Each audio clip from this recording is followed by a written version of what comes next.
kaluluwa. At bago po tayo magpatuloy, minamahal, tayo po muna ay dumako sa maikling pananalangin upang taglayin po natin ang patnubay, ang gabay at paglalangis ng ating mapagpalang Diyos na buhay. Tayo po manalangin sa oras na ito. Mapagpala po naming Ama sa langit, Diyos na makapangyarihan sa lahat, sa matamis at mapagpala mong pangalan, Kristo Jesus, pangalan na ibinigay sa silong ng langit at ibabaw ng lupa na siyang sukat lamang naming ikaligtas. Your name is above in every other name. There is Jesus. There is hope. There is power. In thy name, there is Lord, a leading prayer for beloved, honorable pastor, blessings of God. Anoint thy words. There is Jesus. Put thy words in my mouth. In the mighty name of Jesus, sama-sama naming sinasaway, aming ginagapos lahat ng demonyong hadlang sa aming pagkinig. Cast out right now and bind the power of darkness in Jesus' name. Hallelujah, hallelujah. Praise the Lord, praise the Lord. Purihin ang ating malapat, luwalhatiin po ang dakilat banal na pangalan ng ating pinakamamahal na Panginoong si Kristo. At sa mga oras nito, minamahal, tayo po ay narito na po sa pinakamahalagang bahagi ng ating banal na programa, ang ating pagkinig ng banal na salita ng ating pinakamamahal na Panginoong si Kristo na siyang pagkain ng ating mga kaluluwa. At sa mga oras nito, mga minamahal, ating pong ihanda ang ating mga ballpen, ang ating pong mga papel, ang ating pong mga Biblia, lalo tigit sa lahat, ihanda po natin ang ating mga sarili sa pagkinig ng banal na salita ng ating pinakamamahal na Panginoong si Kristo. And let's talk about the topic, deeds that God strictly forbid. Mga minamahal, yung mga gawain na mariin na ipinagbabawal ng ating pinakamamahal na Panginoon. It is biblically written. Mga minamahal, nakasulat po sa banal na Biblia. At as a believers, as a Christian, we need to know God's restriction. Kailangan po ay malaman natin, mga minamahal, ang mga bawal sa Diyos, ang mga bagay na ipinagbabawal ng ating pinakamamahal na Panginoon, sapagkat ang mga bagay na ipinagbabawal ng ating mahal na Panginoon at ito'y patuloy nating ginagawa o patuloy nating gagawin, mga minamahal, ito'y makakasira, mga minamahal, sa ating paglilingkod sa ating pinakamamahal na Panginoon. At bilang anak ng Diyos, kung ito po ay ating pinapahalagahan ng kaligtasan na binibigay sa atin ng ating pinakamamahal na Panginoon, ay pagsusumikapan po nating bantayan ang ating sarili upang tayo po ay hindi, mga minamahal, makagawa ng mga bagay na ipinagbabawal ng ating pinakamamahal na Panginoong si Kristo. Unang talata ating pong basahin, mga minamahal, sapagkat ang ating oras ay hindi po mapigilan. Basahin natin ang Biblia, aklat po ng 2 Korinto, ang kabanata ay 6 at ang talata ay 14. Ang sabi rito, relationship to the unbelievers is forbidden unto the Lord. It is God's restriction to all Christians. Mga minamahal, yung pakikipag-relasyon, mga minamahal, o pakikipamatok sa mga hindi mananampalataya, ito po ay mariin din pong ipinagbabawal ng ating mahal na Panginoon. It is God's restriction to the Christian, to all believers, to all Christians. Ipinagbabawal po ng ating mahal na Panginoon, tayo po ay, mga minamahal, makipamatok o makipagrelasyon, mga minamahal, sa mga taong hindi mananampalataya. Ano po ang sabi ng banal na Biblia sa Tagalog version? Huwag kayong makipamatok ng kabilang sa mga hindi nagsisampalataya, sapagkat anong pakikisama mayroon ang katwiran at ang kalikuan, o anong pakisama mayroon ang kaliwanagan sa kadiliman. Mga minamahal, ito po ay tanong ng Biblia, at tunay, mga minamahal, na isa lamang po ang sagot, sapagkat hindi po, mga minamahal, maaari na makisama, mga minamahal, ang katwiran sa kalikuan o maging, mga minamahal, ang kaliwanagan sa kadiliman. Kaya tayo po ay, mga minamahal, kinakausap ng Biblia, ng salita ng ating pinakamamahal na Panginoon, na ilayo natin ang ating mga sarili sa pagkisama sa mga taong makasanlibutan, sapagkat dalawa lamang po ang mangyayari kapag ang ating kasama ay mga hindi mananampalataya. Mga minamahal, maaaring sila ay maakay mo sa gawain or ikaw ang maakay nila, mga minamahal, sa mga makamundong mga gawain. Mainam, mga minamahal, kung atin silang maakay sa paglilingkod sa mahal na Panginoon. Mainam kung sila'y madadala natin sa gawain ng ating mahal na Panginoon at mahikayat natin sila na maglingkod sa ating pinakamamahal na Panginoon. Pero mga minamahal, isa pong mapanganib na bagay, kung tayo ang maakay nila, mga minamahal, pabalik sa mga gawaing makasanlibutan, kung tayo ang maakay nila sa pagtalikod sa ating mahal na Panginoon o gumawa ng mga bagay na karumal-dumal sa paningin ng ating pinakamamahal na Panginoong Jesucristo. Kaya tayo po ay pinapag-ingat at hindi lamang po pinapag-ingat, bagus ang Biblia po ang mariin na nagpapahayag, mariin na nagsasabi na tayo po ay pinagbabawalan ng salita ng ating mahal na Panginoon na hindi po tayo makisama, mga minamahal, sa mga taong hindi mananampalataya. Kagaya ng sinabi ng Biblia, anong pakikisama? Mayroon ng katwiran, mga minamahal, at kalikuan. Hindi po pwedeng, mga minamahal, magsama ang katwiran at ang kalikuan. Kagaya po yan ng kaliwanagan at ang kadiliman. Mga minamahal, kung may kadiliman at lumitaw ang liwanag, mga minamahal, makikita mo ang liwanag sa gitna ng kadiliman. Kaya makita mo, mga minamahal, ganun din sa mga taong mananampalataya. Tayo pong mga tumanggap kay Kristo, tayo pong naglilingkod sa ating mahal na Panginoon, ng ating puso'y binabalot ng salita ng ating dakilang Diyos. Ang tawag po sa atin ay anak ng kaliwanagan. Tayo po ang liwanag ng sanlibutang ito na nagbibigay liwanag, mga minamahal, sa mundong napakadilim, mga minamahal. Kaya ang sabi ng Biblia, ang nais ng ating mahal na Panginoon, tayo po, mga minamahal, ay lumuyo sa pagkisama sa mga taong makasanlibutan. Lalong-lalo na, mga minamahal, kung nararamdaman natin na unti-unti na tayong naaakay, mga minamahal, dahil minsan, meron pong ilang mananampalataya, mga minamahal, na sumasayaw na rin sa mga sayaw ng makasanlibutan. Kumbaga, mga minamahal, kumukompas na rin sa mga tugtog ng mga makasanlibutan. Ito po ay ipinagbabawal ng ating pinakamamahal na Panginoon. Following verse, mga minamahal, 1 Corinthians chapter 15, verse 33. Ang sabi po rito, mga minamahal, sa English version, basahin po natin, mga minamahal, muna sa Tagalog at pagkatapos ay sa English version. Huwag kayong padadaya, sabi ng Biblia.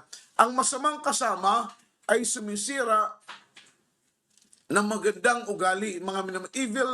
Evil communication, corrupt good manners. Yung mga minamahal, masamang kasama ay sumisira ng magandang ugali. So tayo po mga naglilingkod sa ating pinakamamahal na Panginoon. Dati-rati, nung hindi pa natin nauunawaan ang salita ng Diyos, tayo po ay hindi pinaghaharian ng Espiritu ng ating mahal na Panginoon.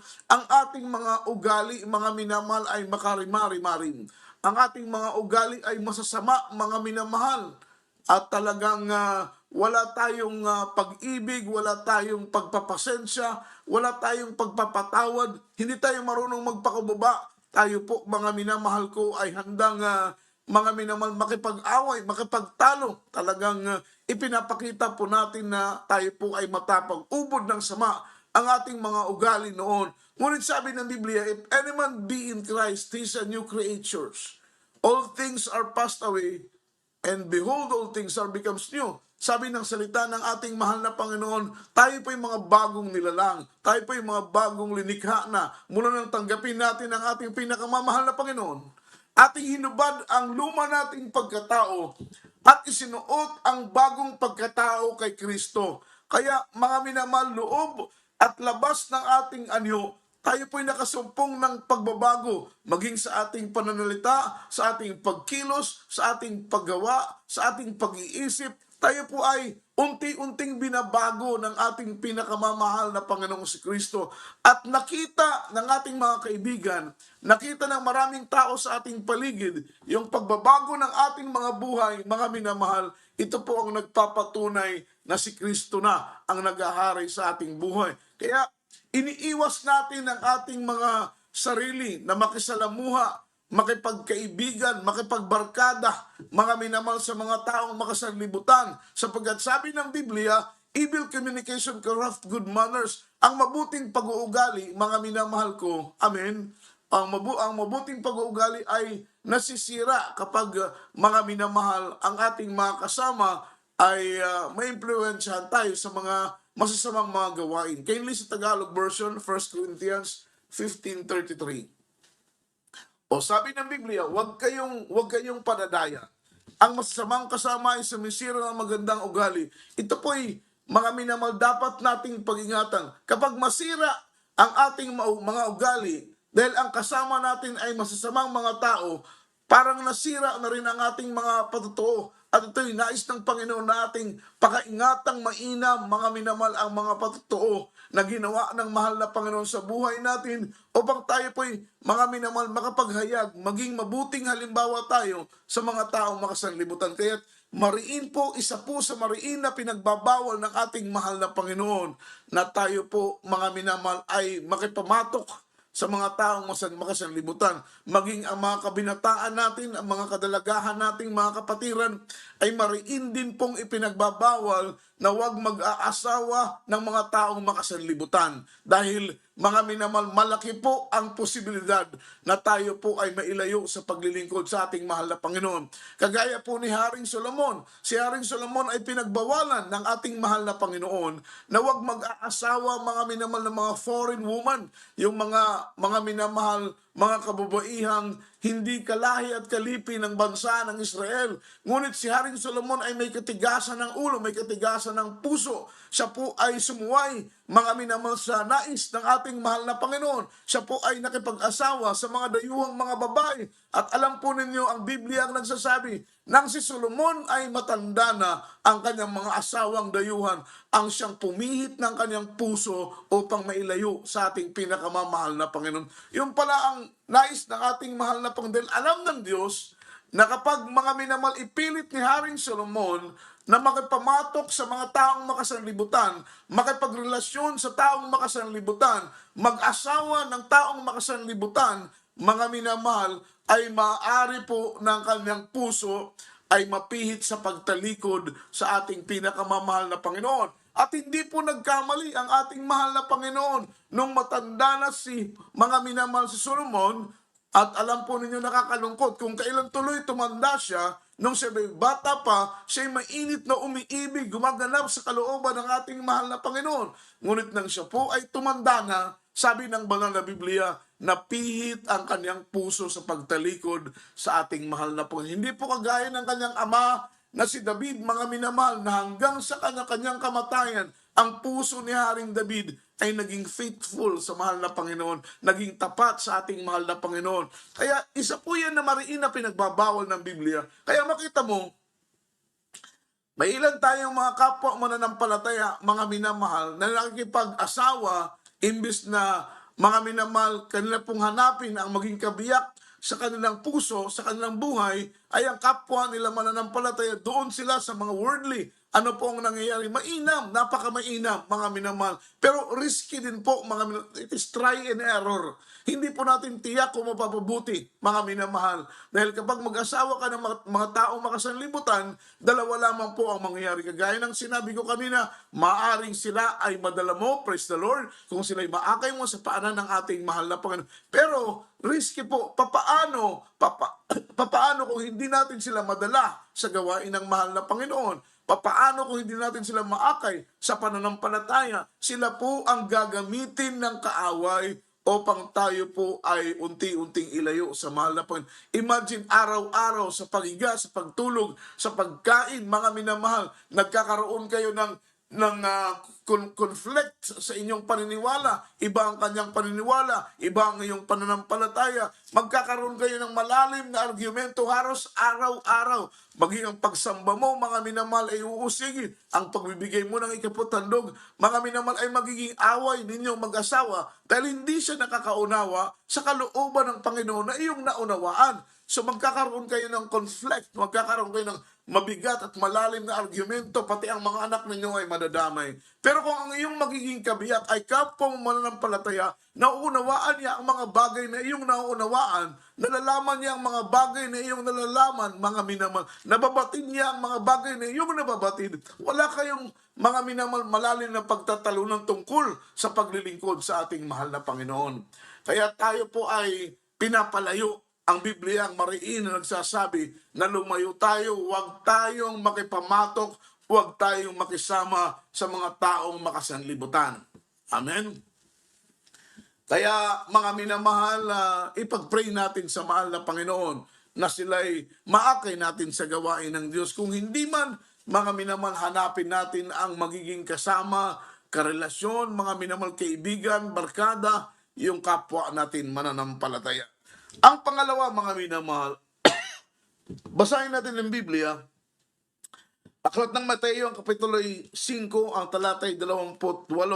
Watching malicious content may defile our heart. Yung panonood, mga minamahal ko, ng mahalay na mga panuurin ay maaaring sirain ang ating mga puso, mga minamahal. Yan po ay isa sa mga mariin na pinagbabawal ng ating mahal na Panginoon. Tayo po ay templo ng ating pinakamamahal na Panginoon. Narapat na ingatan natin ang ating puso, ingatan natin ang ating isip, sapagkat kapag marumihan ang ating puso, marumihan ang ating isip, mga minamahal, malaking hadlang po ito para makalapit tayo sa presensya ng ating pinakamamahal na Panginoong Kristo. At yan po'y gustong-gusto ng kaaway na maging marumi ang ating isip, maging marumi ang ating puso, at ang ating kaisipan at ang ating puso ay nadudungisan. Ito po ay nababahiran ng dumi, mga minamahal, sa mga bagay na ating nakikita, sa mga bagay na ating narinig. Kaya't pinag-iingat tayo, mga minamahal, sa mga bagay na ating pinanonood, dahil maaaring mga minamahal, sa mga bagay na ating pinanonood ay marumihan ang ating kaisipan at marumihan ang ating puso, mga minamahal. Yan po'y bahid ng kasalanan. Sabi ng banal na Biblia, yung pure religion, mga minamahal, is keeping himself unspotted from this world. Yun po ang totoong relihiyon. Naiingatan mo ang iyong sarili na hindi madungisan ng dungis ng sanlibutan ito sa mga bagay na ating nakikita, mga minalalong-lalo na po sa mga social media, mga minamahal ating napapanood, mga minamahal, ay maaaring madungisan ang ating puso at ang ating isip. Paano kung biglang dumating ang ating mahal na Panginoon, ng puso natin ay marumi, ang puso natin ay may isip, mga minamahal, madungis ang ating mata, ang ating isip ay punong-puno ng dumi, mga minamahal, maring maging hadlang ito sa pagpasok natin sa kaharian ng ating mahal na Panginoon. Watching malicious content may defile our heart, mga minamahal, maring madungisan ang ating mga puso. Talatang ito, sabi ng Biblia, datapot sinasabi ko sa inyo, nang bawat tumingin sa isang babae na taglay ang masamang pagnanasa, mga minamahal, ay nagkakasala ng pangangalo niya sa kanyang puso. Yung pagkakasalang pangangalo niya,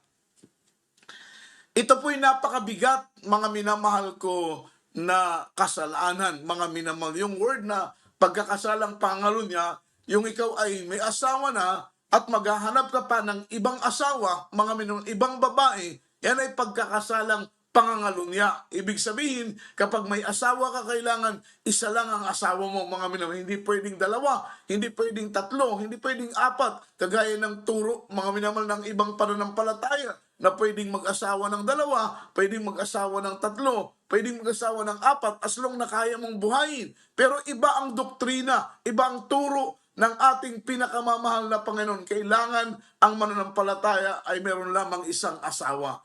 Ngunit mga minamahal, mariin po din na ipinagbabawal ng ating mahal na Panginoon, mga minamahal, na tayo po ay titingin sa isang babae na mayroong taglay na masamang pagnanasa. Hindi po masama ang tumingin. Mga minamahal, siyempre may mga mata po tayo. Ang masama po doon, yung titingin ka na mayroong pagnanasa. Yun po ang masama. Mga minamahal, pero ang tumingin ka sa isang babae, humanga ka sa kanyang kagandahan, dahil siya'y, mga minamahal, ang kanyang kagandahan ay bigay ng ating pinakamamahal na Panginoon, hindi po yun masama. Pero kung titingin ka sa isang babae na mayroong pag-aasam, mayroong pagnanasa, taglay ang masamang hangad, mga minamahal, ikaw ay nagkakasala ng pagkakasalang pangangalo niya sa iyong puso. Kaya sabi ng Biblia, datapwat sinasabi ko sa inyo, ang bawat tumitingin sa isang babae na taglay ang masamang hangad, taglay ang masamang pagnanasa, ay nagkakasala. Kaya hindi po bawal ang tumingin, mga minamahal. Wala pong sinabi ng Biblia na ipinagbabawal ang tumingin. Ang ipinagbabawal lang, ang tumingin ka na mayroong pagnanasa. Ang tumingin ka na mayroong masamang paghahangad. Diyan ka na nagkakasala. At ang pagkakasala na iyong tataglay na isang mabigat na kasalanan, sapagkat ang tumingin sa isang babae na mayroong pagnanasa, masamang paghahangad, ay pagkakasalang pangangalo niya sa kanyang puso. Kaya isa po yan sa mariin na ipinagbabawal ng ating mahal na Panginoon. Kaya nga po, ang social media ay napakaganda, mga minamahal, kung gagamitin natin sa maganda. Pero ang social media ay maaring maging pintuan, mga minamahal, ng kasalanan. Dahil dyan natin makikita ang mabuti, dyan din natin makikita ang masama. Kaya depende na lang sa pagdisiplina natin sa ating mga sarili. Depende na lamang po sa ating pagsusumikap upang umiwas, mga minamahal, upang hindi tayo magkasala. Dahil alam naman po natin, mga minamahal, na ang social media, ito isa sa mga taktika ng kaaway. Ito'y isa sa mga estratehiya ng kaaway upang ilayo ang ating puso, mga minamahal, sa ating pinakamamahal na Panginoon. Isang pain ni Satanas, isang bitag ni Satanas, isang pintuan ng pagkakasala, ang social media, upang, mga minamahal, unti-unting, mga minamahal, tayo manlumo, tayo po'y manlamig sa paglilingkod sa ating mahal na Panginoon. Alam po ninyo, kapag tayo po'y nanlalamig na, mga minamahal, nanlulupay-pay na tayo sa paglilingkod, mawawalan na po tayo ng gana sa mga espiritual na mga gawain. Mawalan tayo ng gana sa pananalangin. Mawalan tayo ng gana sa pagpupuri. Mawalan tayo ng gana sa pagbabasa ng Biblia. Mawalan tayo ng gana sa pagdalo. O kung tumadalo man tayo sa gawain ng ating mahal na Panginoon, hindi natin nararamdaman ang presensya ng ating pinakamamahal na Panginoon. And the big question is, paano tayo maliligtas?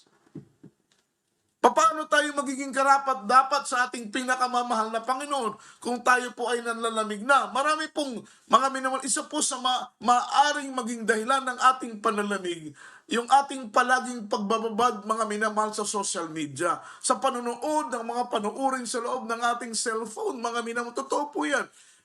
May mga bagay na makapagbigay sa atin ng kalakasan, pero mas maraming bagay. Kaya nga po ang cellphone, mga minamahal, kumbaga, pagdating po, mga minamahal, ito po'y punong-puno ng kasalanan. Kaya tayo po'y pinag-iingat. Kaya makita mo, mga minamahal, sa panahon natin ngayon, mas maraming Kristiyanong mahuhulog sa paglilingkod sa ating mahal na Panginoon dahil lang sa cellphone. Totoo po yan, mga minamahal. Ito po'y isa sa mga armas. Ito po'y isa sa mga sandata. Ito po'y isa sa kinasangkapan ng kaaway ng ating mahal na Panginoon upang malihis ang ating mga puso, ang ating paglilingkod. Kaya ang nais ng ating mahal na Panginoon, tayo po'y mag-ingat. Tumingin, mga minamahal, ay hindi po kasalanan. Ngunit kapag tayo po ay tumingin sa isang babae, nataglay na po ang masamang pagnanasa, masamang paghahangad, mga minamahal, tayo po'y nagkakasala na ng pangangulo niya sa ating mga puso. Pangatlo, mga minamahal, speaking lies will also corrupted our heart. Mga minamahal, speaking lies will also corrupted our heart, mga minamahal. Ibig sabihin, mga minamahal, ang pagsasalita ng kasinungalingan, mga minamahal, ay maaaring sirain nito ang ating mga puso. Yan po ang number one punteriya ng kaaway, ang ating mga puso, mga minamahal. Dahil kapag, sabi pa nga ng Biblia, kapag masira ang iyong puso, ng kaaway ng ating mahal na Panginoon, sira, mga minamahal, maging ang iyong kaluluwa, wasak maging ang iyong kaligtasan. Kaya dapat ay maging guarded tayo sa ating mga puso. Dapat ay ingatan natin ang ating mga puso. Ipanalangin natin ang ating mga puso. Kaya nga si King David, even though he's a great king, pero sa prayer niya, ma-feel mo, mga minamahal, yung kanyang lalim ng kanyang dedication sa mahal na Panginoon. Mga minamahal, siya po'y nanalangin na, mahal na Panginoon, bigyan mo ko ng bagong puso. Create in me a clean heart, O God. Ang sabi niya, bigyan mo ko, likhaan mo ko ng malinis na puso, mga minamahal. Dahil alam niya, mga minamahal, madali pong lumapit sa paanan ng Panginoon. Madali pong makipagkomunikasyon. Madali po nating i-connect ang ating sarili sa ating pinakamamahal na Panginoon kapag taglay natin ang malinis at mabuting puso sa harapan ng ating pinakamamahal na Panginoon. Ano pong sabi ng Biblia? Datapot sinasabi ko sa inyo, from the book of Matthew, or rather Proverbs chapter 12, mga minamahal, Proverbs chapter 12 verse 22. Ang sabi rito, mga sinungaling na labi ay kasuklam-suklam, mga minamahal, sa ating pinakamamahal. Speaking lies will also corrupted our heart. Ang sabi rito, lying lips are abomination unto the Lord. Mga sinungaling na labi ay kasuklam-suklam sa Panginoon. Ngunit ang nagsisigawang may katotohanan ay kanyang kinalulugdan, mga minamahal. So, maliwanag ang sinabi ng Biblia, na ang pagsisinungaling ay isang karumal-dumal sa harapan ng ating pinakamamahal na Panginoon, mga minamahal. Kahit po yung sinasabing white lies, mga minamahal, yan po ay pagsisinungaling pa rin, mga minamahal. At sabi ng Biblia, mga minamahal, maliit o malaking kasinungalingan ay kasinungalingan pa rin. Parehas po, mga minamahal, ang timbang ng bigat ng pagkakasala, maliit o malaking kasinungalingan, ay parehas po, mga minamahal ko, ang timbang. Dahil ang nais ng ating mahal na Panginoon, kapag masanay tayong magsinungaling sa maliliit na mga kasinungalingan, darating ang araw, ang mga kasinungalingan na ating gagawin ay mabibigat at malaking kasinungalingan na po, mga minamahal, ang lalabas sa ating mga labi. So ang sabi rito, ang sinungaling na labi ay kasuklam-suklam. Ito po'y karumal-dumal sa harapan ng ating pinakamamahal na Panginoong Jesucristo. Tandaan po natin palagi, the abundance of the heart, mouth speaketh. Mga minamahal, ang laman ng ating puso, mga minamahal, ang siyang lumalabas sa ating mga labi. Kung ang lumalabas sa ating labi ay pawang kasinungalingan, mga minamahal, yan po ang nilalaman ng ating puso. Kaya't nalalaman po kung ano ang laman ng ating puso sa mga lumalabas, mga minamahal, sa ating mga labi. Kung ang lumalabas sa iyong labi ay kasinungalingan, kung lumalabas sa iyong mga labi ay kahilayan, kung lumalabas sa iyong labi ay kabastusan, kung lumalabas sa iyong labi ay kahambungan, kapalaluan, mga minamahal, kayabangan ang lumalabas sa iyong labi, diyan mo malalaman kung ano ang laman ng iyong puso. Because the abundance of the heart, mouth speaketh. Kaya ang Biblia ang nagsasabi, ang mga sinungaling na labi ay kasuklam-suklam sa Panginoon. Kaya't mag-ingat tayo, mga minamahal, magsabi tayo ng totoo, huwag babawasan, huwag dadagdagan, mga minamahal. Sabihin kung ano ang ating narinig, sabihin, mga minamahal, kung anong dapat nating sabihin, mga minamahal, na nararapat, at hindi po, mga minamahal, nahaluan ng kasinungalingan. Sapagat ang sinungaling na labi ay kasuklam-suklam sa Panginoon. Ngunit ang nagsisigawa ng may katotohanan, ang nagsasabi ng may katotohanan, ang siyang kinalulugdan ng ating pinakamamahal na Panginoon. Pang-apat po, mga minamahal, from the book of Mark chapter 11, verse 22. Ano pong sabi ng Biblia? At kailanman kayo'y magkatayong nagsisipanalangin.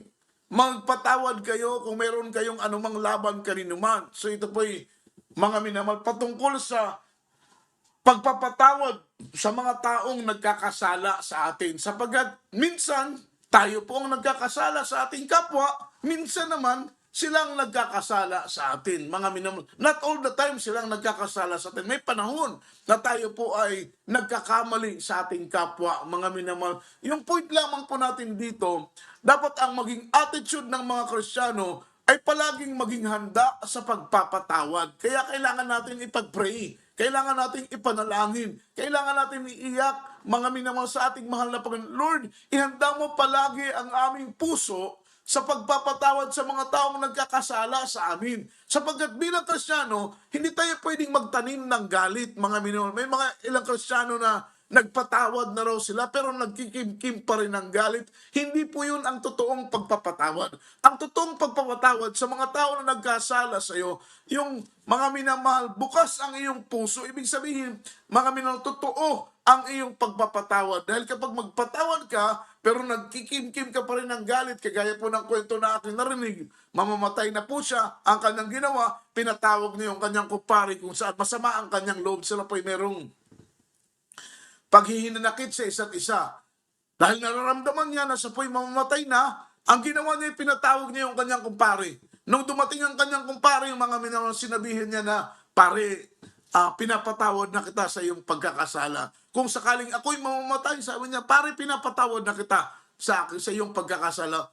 Ngunit ang sabi niya, pare, pero kung hindi pa ako mamatay, galit-galit uli, mga minamahal. Ibig sabihin, hindi pa totoo yung kanyang pagpapatawad, mga minamahal. Dahil ang totoong pagpapatawad, we need to forgive and we need to forget, mga minamahal. Kailangan, kapag magpatawad tayo, kalimutan natin lahat, mga minamahal. Hindi yung magpapatawad ka, pero pag nagkagalit kayo, mga minamahal, yung mga ibinaon mo na sa lupa, mga minamahal, dahil pinatawad mo siya, ay bubungkalin mo uli, mga minamahal, ibabalik mo uli ang dating mga kwento, ibabalik mo uli yung dating mga istorya, dahil mga minamahal, masama ang loob mo sa kanya, galit ka sa kanya. Hindi po yun ang totoong pagpapatawad.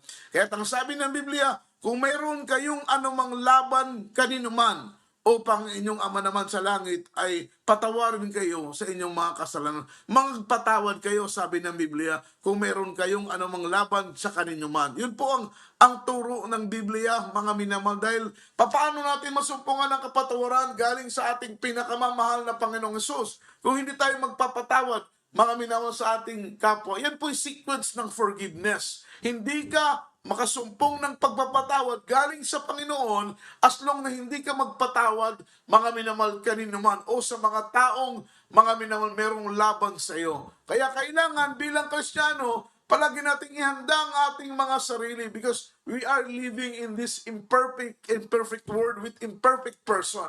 Tayo po'y nakatira sa mundong ito na hindi perpekto at nandito, mga minamahal, ang mga taong hindi perpekto sapagkat walang perpekto sa atin. Lahat tayo nagkakamali, lahat tayo nagkakasala, lahat tayo nakagawa, mga minamahal, ng kasalanan sa ating kapwa. Kaya the best way na ating ipanalangin na, Panginoon, palagi mong ihanda ang aming puso sa pagpapatawad. Hindi ka maligtas.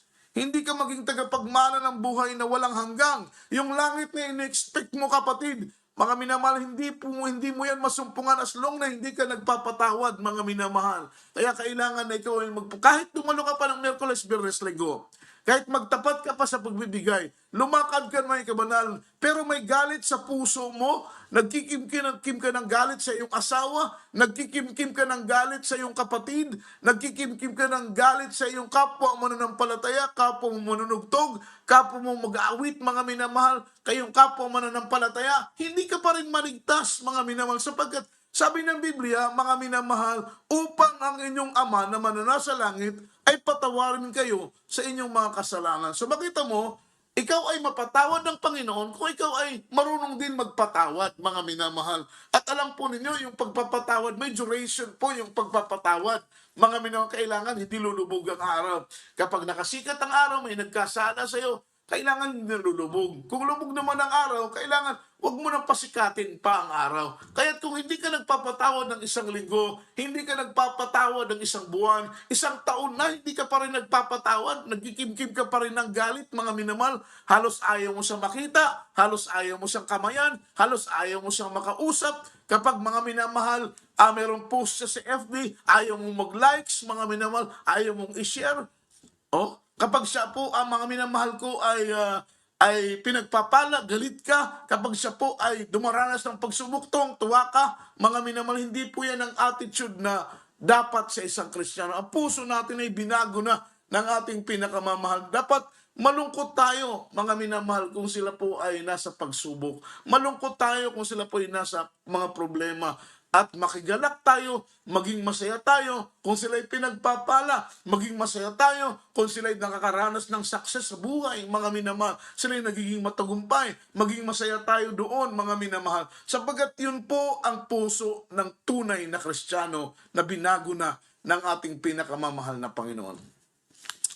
Kaya ihanda palagi ang pagpapatawad sa mga taong nagkakasala sa atin. Kagaya ng sinabi ko, walang langit, mga minamahal ko, walang katiyakan sa buhay na walang hanggang, as long na hindi ka marunong magpatawad. Ano man ang ginawa niya sa iyo, gaano man kabigat ang kasalanan na ginawa niya sa iyo, you need to choose to forgive, mga minamahal. Kailangan mong piliin ang pagpapatawad. Tingnan po ninyo, mga minamahal, si Joseph minaltrato, si Joseph minaldisyon, si Joseph the Dreamer, mga minamahal, anak ni Jacob, yung second to the last, ang huling anak ni Jacob ay si Benjamin, mga minamahal, before si Benjamin ay si Jacob. Ano po ang ginawa ng kanyang mga kapatid? Siya po'y minaltrato, siya po'y minaldisyon, mga minamahal. Inapi si Joseph, itinapon doon sa balon, mga minamahal ko, na walang tubig. Pagkatapos ay ipinagbili sa mga Ismailita na hiwalay, mga minamahal, sa kanyang musmus na kaisipan, sa kanyang kabataan, si Joseph ay nawalay sa kanyang magulang, mga minamahal, na si Jacob. Kanila pong minaldisyon. Ngunit alam po ninyo, mga minamahal, si Joseph, dahil siya po'y tao na mapagpuan, tingnan po ninyo yung blessing. Tingnan po ninyo yung pagpapala. Once na tayo po ay willing to forgive, mga sa mga taong nakagawa sa atin ng kasalanan, yung blessing ng mahal na Panginoon will follow. Siya po, mga minamahal ko, ay pinagpala. Kahit po siya ay nasa loob ng kulungan, ngunit hindi siya iniwanan ng ating mahal na, bakit hindi siya iniwanan ng Panginoon? Kahit siya po ay nasa kulungan, dahil hindi siya, mga minamahal, lumayo sa ating pinakamamahal na Panginoon. Dahil sa puso at isip ni Joseph, alam niya, mga minamahal, na ang Panginoon lamang ang kanyang pag-asa. Kahit siya po'y nasa loob na ng kulungan, hindi po nagtanim ng galit si Joseph sa kanyang mga kapatid. Dahil naunawaan niya, mga minamahal, na mayroon pong layunin ng Panginoon. Even though na may mga worst thing na nangyayari sa buhay natin, mga pangyayaring hindi katanggap-tanggap, mga pangyayaring parang masabi natin, mga minamahal ko, na hindi patas. Amen? Pero alam po ninyo, mga minamahal, behind that sin, behind that situation, mga minamahal, makikita mo na may mabuting layunin palagi ang ating mahal na. Di ba minsan ganun?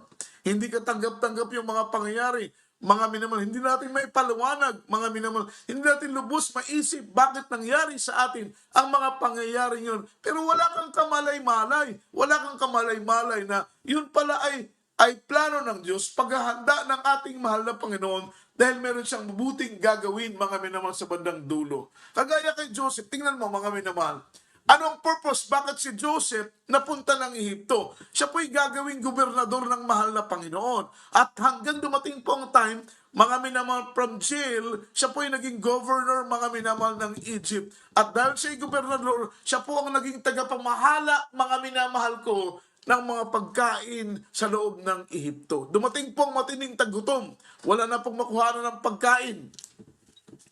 Ang lipi ni Israel, ang mga anak ni Jacob, saan sila pumunta? Doon, mga minamahal, sa Ehipto. Timing ha? At alam po ninyo, mga minamahal, wala pong coincidence sa Diyos. Sa tao, mayroong coincidence. But in God, there's no coincidence. Yun pong lahat ay plano ng Panginoon. Ginawang gobernador ng Panginoon si Joseph dahil alam ng Panginoon, dahil ang Diyos nating pinaglilingkuran, alam niya ang ngayon, alam niya ang bukas, alam niya ang hinaharap. O, tingnan mo, mga minamahal. So, nakikita ng Panginoon kung ano ang mangyayari sa future, mga minamahal. Kaya, pinadala niya si Joseph sa Ehipto para maging gobernador at maging tagapamahala ng kaban ng yaman, maging kaban ng mga pagkain, mga minamahal, sa syudad ng Ehipto. Nagkaroon ng matinding gutom. Saan pumunta ang lipi ni Israel? Doon sa Ehipto. O, mabuti na lamang nandun si Joseph. Kung wala si Joseph, imagine ha, kung wala si Joseph, mamamatay ang lahat ng lipi ng Israel. Saan galing ang angkan ni Jesus? Saan galing ang angkan ni David? Si Jesus galing sa angkan ni David. Si David galing sa angkan ni Jacob. So makita mo yung bloodline, mga minamahal, yung bloodline ng ating mahal na Panginoon ay galing kay Jacob. So kung doon pa lang, wala si Joseph, mamamatay ang buong lipi, mga minamahal ko, ng mga Israelita. Lahat ng mga angkan ni Jacob ay mamamatay sa mga panahong yun. So, mapuputol po, mga minamahal, yung prophecy regarding sa ating mahal na Panginoong si Kristo ay mapuputol, mga minamahal, dahil mawala na yung bloodline ni Jacob, ni Abraham, ni Isaac, ni Jacob. Mawala yung bloodline nila. So mapuputol po, mga minamahal, yung prophecy. Yun po'y plano din ng kaaway, pero hindi nayaan ng mahal na Panginoon. Naglagay ang Panginoon palagi ng remedy. Sa bawat problema, palaging may solusyon ang mahal na Panginoon. Alam po ninyo, doon sa Egypt, siya po'y gobernador na, mga minamahal. Sabi ng aking nabasa, mga minamahal, mga minamahal, ito pong si Joseph, meron po siyang chance, mga minamahal. Meron po siyang pagkakataon na to get even, kumbaga maghiganti, mga minamahal, sa kanyang mga kapatid, sa kanilang ginawa. Dahil hindi siya kilala eh. May karapatan siya, may kapangyarihan siya, may kapasidad siyang parusahan ng kanyang mga kapatid. Ngunit alam po ninyo, mga minamahal, Joseph choose to forgive. Pinili ni Joseph ang magpatawad. Siya po'y blines ng mahal na Panginoon. Pinagpala siya ng napakamalaking biyaya po na magkaroon tayo ng puso na handang palaging magpatawad sa mga tao na nagkasala sa atin. Mga minamahal, although gaano man kabigat ang kanilang ginawang kasalanan, magpatawad pa rin dahil nandun ang pagpapala, nandun ang ating kaligtasan. Kahit mga minamahal, ano pa ang posisyon mo, kahit ano pa ang gawin mo, kagaya ng sinabi ko, dumalo ka palagi ng Miyerkules, Biyernes, Linggo, magtapat ka sa pagbibigay, sumunod ka sa may kabanalan, pero hindi ka magpatawad sa iyong kapwa, hindi mo rin masumpungan ang kapatawaran na galing sa Panginoon. Kung hindi mo masumpungan ang kapatawaran galing sa Diyos, paano kang makapasok na langit, mga minamahal? Paano kang maging malinis? Sapagkat tayo po ay magiging dalisay, tayo po ay magiging malinis, tayo po ay magiging walang kapintasan, magiging walang bahid ng dungis-dumi sa ating mga puso kung masumpungan natin ang kapatawaran na galing sa ating mahal na Panginoon. So, bago mo masumpungan ang kapatawaran na galing sa ating mahal na Panginoon, kailangan mo nang magpatawad ka sa iyong kapwa. Kaya sa oras na ito, minamahal, tayo po'y lumapit sa ating pinakamamahal na Panginoong si Kristo para po sa ating minamahal na mga viewers, mga minamahal na hindi pa po tumatanggap sa ating mahal na Panginoong Hesus at ngayon lamang po nakapanood ng ating programa, mga minamahal, tanggapin po ninyo ang ating pinakamamahal na Panginoon. Hindi po relihiyon ang inyong tatanggapin, kundi si Kristo na may kapangyarihan sa pagpapatawad ng ating mga kasalanan. Sumunod po kayo sa aking panalangin, sabihin po ninyo, mahal na Panginoong Hesus, ako po ay narito sa iyong harapan. Panginoon, ako po ay nagsisisi sa lahat ng aking mga nagawang kasalanan, mula sa aking pagkabata hanggang sa mga oras na ito. Panginoon, patawarin mo ako, linisin mo ang aking puso, hugasan mo ako sa magitan ng iyong banal na dugo na tumigis sa krus ng Kalbaryo. Tinatanggap kita na aking Diyos at tagapagligtas. Panginoon, isulat mo ang aking pangalan sa aklat ng buhay kasama ng aking buong sambahayan. Sa pangalan ni Jesus, amen and amen. Kami po'y manalangin para sa inyo. Kapagpalang Diyos, Ama namin sa langit, makapangyarihan sa lahat, mahal na Panginoon, dalangin po namin sa aming minamahal na mga kababayan na patuloy pong sumusubaybay sa banal na programang ito. Dalangin namin, Panginoon, sila'y akayin mo sa paglilingkod sa iyo, Diyos. Hallelujah. Sila'y ilapit mo, mahal na Panginoon, sa iyong banal na paanan. Isulat mo ang kanilang pangalan sa aklat ng buhay kasama ng kanilang buong sambahayan. Sa pangalan ni Jesus, amen, amen. Hallelujah. Praise the Lord. Meron po tayong 4 na reglamento ng kaligtasan. Ang unang-una yung pananampalataya. Napakahalaga na tayo po idadalo sa ating pong mga nearby na mga outreach, sa mga address nating pinaplash sa ating screen. Mga minamahal na yung nakikita, hanapin po natin yung mga outreach ng Jesus Miracle Crusade. Tayo po'y dumalo, makinig ng salita ng Panginoon, sapagkat sa magitan ng po ng ating mga pakikinig ng salita ng Diyos, tayo po'y magkaroon, minamahal, ng pananampalataya. Ang pangalawa, mga minamahal, ay pagsisisi, godly repentance and heartily devotion unto the Lord, yung taos-pusong pagsisisi, yung pagsisisi na mula sa ating puso, hindi lamang po mula sa ating mga labi. Ang Diyos natin ay mapagpatawad, gaano man kapula, gaano man kaitim ang ating kasalanan, handa tayong patawarin ng ating mahal na Panginoon. Ang pangatlo ay bautismo sa tubig sa pangalan ng ating mahal na Panginoong si Kristo. Yan po ay paglilinis, mga minamahal, yan simbolo ng pagpapatawad ng ating mga kasalanan. Sabi ng Biblia, mga minamahal, tanggapin natin ang bautismo sa tubig sa pangalan ng ating Panginoon para sa ikapagpapatawad ng ating kasalanan. Ang pang-apat ay bautismo sa magitan ng banal na Espiritu Santo.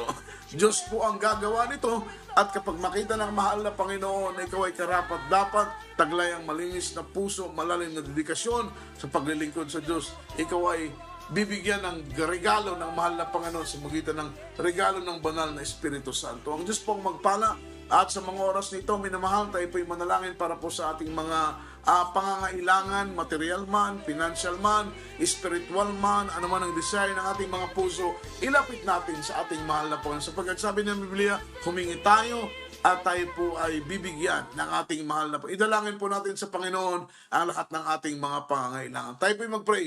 Mapagpala naming Ama sa langit, Diyos na makapangyarihan sa lahat, sa matamis at mapagpala mong pangalan, uno tigit sa lahat, naming dalangin, Panginoon, ang kaligtasan na nagmula sa iyo. Panghawakan mo kami sa gitna ng pagsubok, panghawakan mo kami sa gitna ng mga problema, ano mo mga suliranin na aming hinaharap, ay panghawakan mo kami, mahal na Panginoon, na hindi po kami mawalay, hindi po kami mahulog mula sa iyong mga kamay.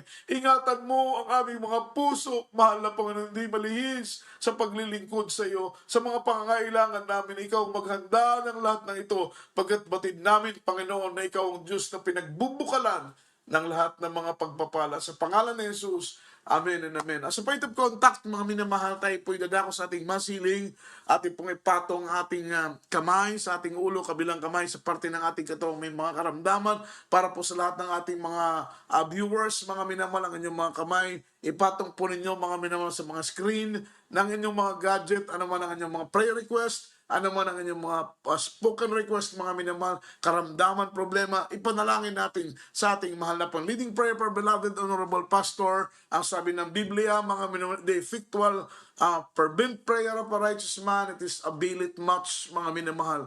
Tayo po'y manalangin. Hallelujah. Praise the Lord. Mapagpala naming Ama sa langit, Diyos na makapangyarihan sa lahat. So, unang panalangin po ng aming kagalang-galang na pastor, Panginoong Hesus, kabagan mo kami, hallelujah, sa gabing ito.